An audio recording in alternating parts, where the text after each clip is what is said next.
President Trump huddles with Republican lawmakers at Camp David. They're forming their 2018 game plan.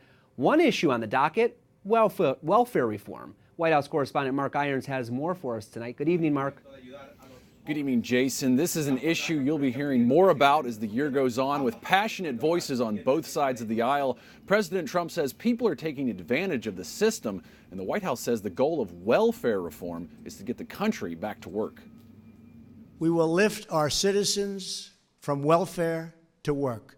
President Trump months ago revealing one of his key agenda items for 2018, welfare reform. White House Budget Director Mick Mulvaney said a shift in thinking is needed.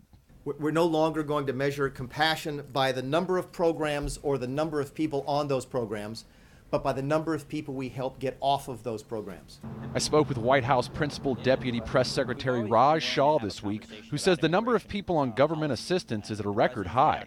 He says the White House focus won't be on cuts to entitlement programs, but allowing states to set their own welfare qualifications.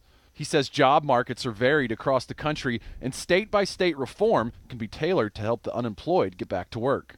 Again, we're going to Camp David with a lot of the great Republican senators. The timing of when to push for welfare reform will be discussed this weekend at Camp David, but getting Democrats to support any changes won't be easy.